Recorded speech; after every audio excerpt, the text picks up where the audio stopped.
everyone.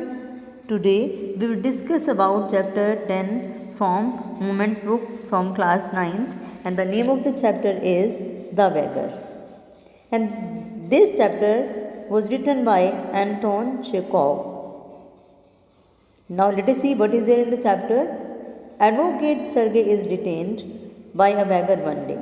एक दिन advocate जो वकील होते हैं सर्गी, उनको एक बैगर रास्ते में रोक लेता है. The beggar was trying to have pity on him. और जो बैगर होता है वो ज़ोर ज़ोर से चिल्ला रहा होता है कि उसकी तरफ तरस खाओ, मेरे पास कोई पैसा नहीं है. He said that he had nothing to eat. उसने उनको बोला कि उसके पास खाने के लिए कुछ भी नहीं है. He had been a school teacher for 8 years.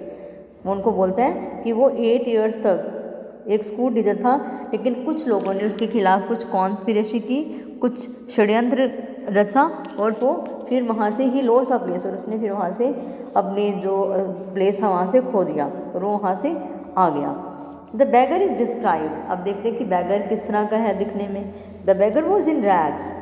Rags means बड़े पुराने चिथड़े पहने हुए, बड़े पुराने कपड़े पहने हुए हैं. And he had dull and drunken eyes. उसकी जो आइज़ है वो डल हैं बिल्कुल, और ड्रंकन मीन्स जैसे शराबी की होती हैं, क्योंकि शराब तो उसने पी हुई है, तो उसकी आंखें बिल्कुल डल हैं. एंड ड्रंकन बिल्कुल शराबी जैसी हैं. He had the red spot on either cheek. और उसके दोनों गालों के ऊपर रेड कलर के स्पॉट्स हैं, रेड कलर के धब्बे हैं. ही वोर 1 हाई एंड 1 लो शू. और उसने एक हाई और एक लो हील के शूज़ पहने हुए. उसने जो शूज़ पहने हुए, एक की तो हाई हील है और एक की लो हील है.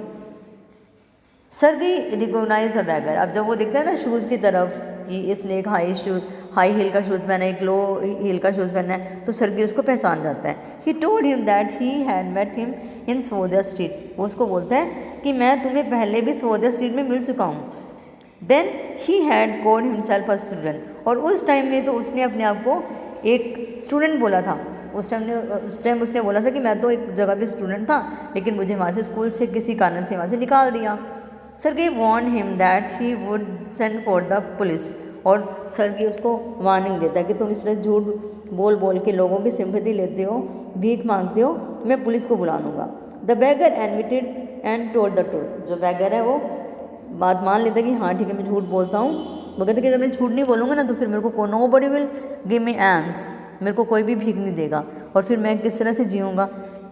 और फिर उसको अपनी सारी बातें सच्ची बता देता है.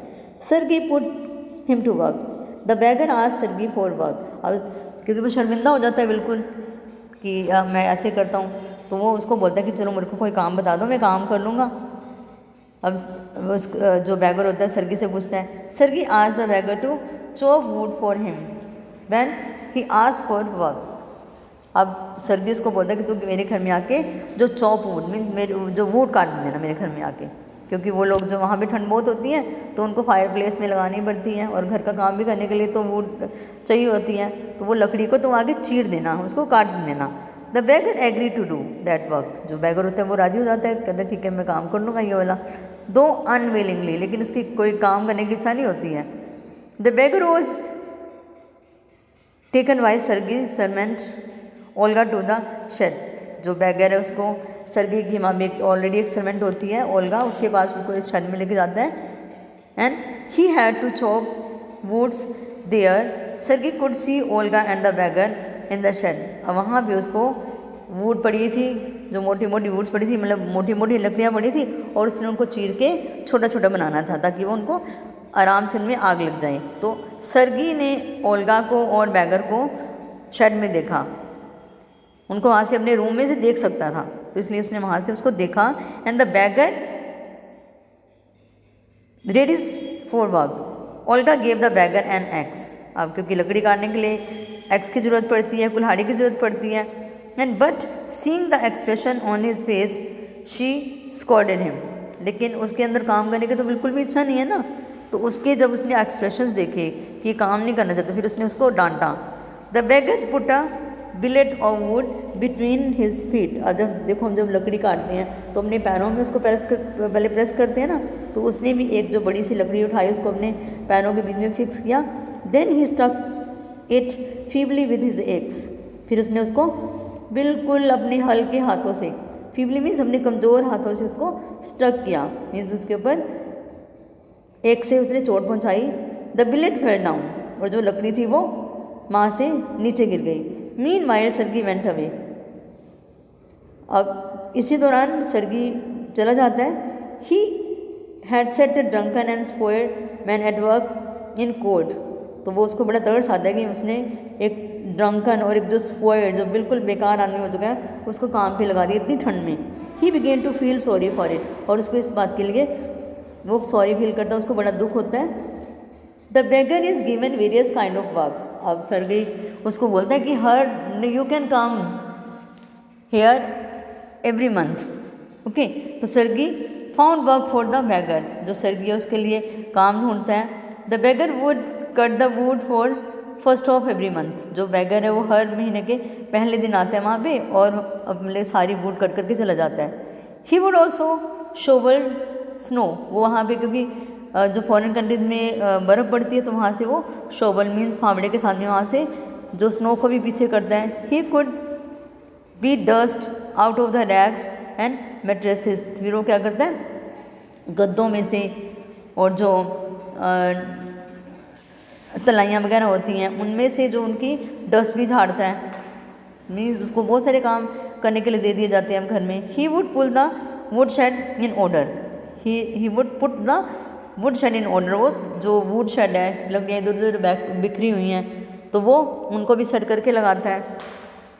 And Sergei moved into another house. अब सर्गी को दूसरे घर में जाना पड़ता है। The beggar packed and carried the furniture. फिर जो बैगर है उसका फर्नीचर पैक करता है और फिर वो उसके दूसरे घर में ले जाता है। इस तरह से वो उसको डिफरेंट टाइप के जो वर्क्स हैं, डिफरेंट टाइप की जॉब उसको प्रोवाइड की जाती हैं ताकि वो ज़्यादा से ज़्यादा पैसा कमा ले। Lushkoff the beggar offer another employment. अब जो लश्कोफ है उसका नाम, बैगर का नाम क्या है, लश्कोफ। तो उसको एक और एम्प्लॉयमेंट मिल जाती है, एक और काम मिल जाता है। Lushkoff the beggar was now offered other employment. Sergei asked him to go to his friend. Sergei उसको बोलता है कि तू मेरे फ्रेंड के पास चला जा। There he would be given some copying work as he could write. तो वहाँ भी अब इस तरह के काम, क्योंकि उसको लिखना आता था तो कहते कि तुम लिख सकते हो, तो इसलिए तुम्हें कुछ वो कॉपी करने के लिए देगा, तो आपने बस उसको कॉपी करके लिखना है। सर्गी वॉज हैप्पी। अब सर्गी को बड़ा मतलब कि खुश होता है कि कहाँ मेरे को इतने मैनुअल काम करने पड़ते थे, इतनी मेहनत करनी पड़ती है, अब तो मैं सिर्फ वहाँ पे बैठ के लिखूँगा। And as he had put a man on the right path. अब जो सर्गी को भी बड़ी खुशी होती है कि उसने एक आदमी को मतलब कि एक सही रास्ते पे लगा दिया। And Sergei and Lushkoff meet after 2 years। अब 2 years के बाद में क्या होता है कि one evening Sergei was standing at a ticket window of a theatre. Sergei होता है वो मूवी देखने के लिए जाता है, तो वहाँ पे टिकट विंडो पे देखता है जो थिएटर को होता है वहाँ पे। He was paying for his seat, क्योंकि वहाँ पे टिकट लेनी पड़ती है, तो वहाँ पे वो अमाउंट पे कर रहा था। He saw a little man beside him. उसने एक छोटा सा आदमी वहाँ पे अपने साथ में खड़े हुए देखा। दैट मैन वोर अ कर्ली फर। और उसकी जो उस आदमी ने एक फर की कर्ली फर का कोट पहना हुआ था। एंड वोन सील स्किन कैप, और उसने सील स्किन की कैप भी पहनी हुई थी। And Sergei recognize him. Sergei उसको पहचान लेता है। He asked him how he was. अब वो पहचान लेते कि ये तो वही लश्कोफ है। तो फिर उससे पूछता है कि तुम कैसे हो। Lushkoff tells about himself. जो लश्कोफ होता है वो उसको बताता है that he was a notary then, कि वो अब एक नोटरी बन गया है। मीन्स वो नोट करता है जो कॉपी करके, और जिसमें अब उसके नोट्स बनाता है, और वो अब एक नोटरी बन गया है। He was paid 35 roubles a month, और उसको 35 रूबल्स मंथ में मिलते हैं। 35 जैसे हमारे यहाँ इंडिया में करेंसी होती है, रुपीज़ होती है ना, तो वहाँ पे ये रशिया की स्टोरी है, तो वहाँ पे रूबल्स होते हैं।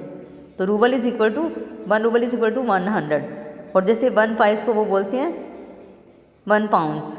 ओके, तो इस तरह से उसको 35 रूबल्स मिलते थे। And Sergei was very please to hear that, to hear him. Sergei को बहुत अच्छा लगता है वो देख के, इतना सुन के। And Lushkoff thank Sergei for what he had done for him. और लश्कोफ भी उसको थैंकफुल होता है उसके लिए अपना मतलब उसको ग्रेटफुल होता है कि तुमने मुझे मेरे लिए जो कुछ किया, मैं I am so thankful to you. And he said Sergei that if he had not help him he would have still been telling lies. कहते कि वो उसको सर्गी को बोलता है कि अगर तुमने मेरी हेल्प ना की होती तो मैं आज भी झूठ बोल बोल के मैं भिखारी ही बना रहता। ही थैंक सर्गी एंड ओल्गा, वो सर्गी का और ओल्गा दोनों का मतलब कि थैंक यू करता है। ओल्गा कौन थी? कुक थी ना। And he told Sergei that Olga had actually saved him, वो सर्गी को बोलता है कि ओल्गा ने उसको सच में बचा लिया। लश्कोफ टेल्स मोर अबाउट ओल्गा, जो लश्कोफ है, जो बैगर है, वो ओल्गा के बारे में बताते हैं, जो कुक थी। He told that Olga would rebuke him, कि उसको बहुत डांटती थी। Then she would sit opposite to him, फिर उसके सामने बैठ जाती थी। एंड वीप, और फिर वो बैठ के रोती थी। She would call him various names, उसको बहुत सारी गालियाँ भी देती थी। She could grow sad also, फिर उसके बाद में गालियाँ देके वो बहुत उदास हो जाती थी। Then she would chop the wood for him, और फिर वो सारी की सारी लकड़ी उसके लिए काट देती थी। He amazed Sergei by saying that he didn't chop a single stick of wood for him, वो मतलब कि सर्गी को बहुत मतलब इस चीज़ से अमेज कर देता है, हैरान कर देता है, जब उसको बताता है कि उसने कभी एक भी लकड़ी नहीं काटी, सारी की सारी लकड़ियाँ तो ओल्गा काटती होती थी। ड्यू टू ओल्गास एक्शंस, और ओल्गा के जो काम थे, जो उसने मेरी इतनी हेल्प की, there came a change in his heart, और उस करके उसके हार्ट में चेंज आ गया। He was set right by Olga, वो फिर उसको ओल्गा ने बिल्कुल सही कर दिया। And he won't forget her, और उसको कभी नहीं भूल सकता वो। He told Sergei that it was time for the bell, वो कहते हैं कि बेल हो गई है, मूवी स्टार्ट होने वाली है। And he departed to the gallery, फिर वो गैलरी में चले जाता है। तो इस टाइम में हमने देखा कि जैसे वो ओल्गा जो कुक होती है, वो किस टाइप से चुपके चुपके उसकी हेल्प करती है, और सर्गी को इस बात का पता भी नहीं चलता। वो बिल्कुल लास्ट में पता चलता है कि it is not the Lushkoff who chop the wood, it was a Olga the cook who chopped for him. तो इस टाइप से कुछ लोग होते हैं, वो दूसरे लोगों के बहुत काम आते हैं और उनको सही रास्ते पे लगा देते हैं। So this was all about this chapter. Thank you बेटा।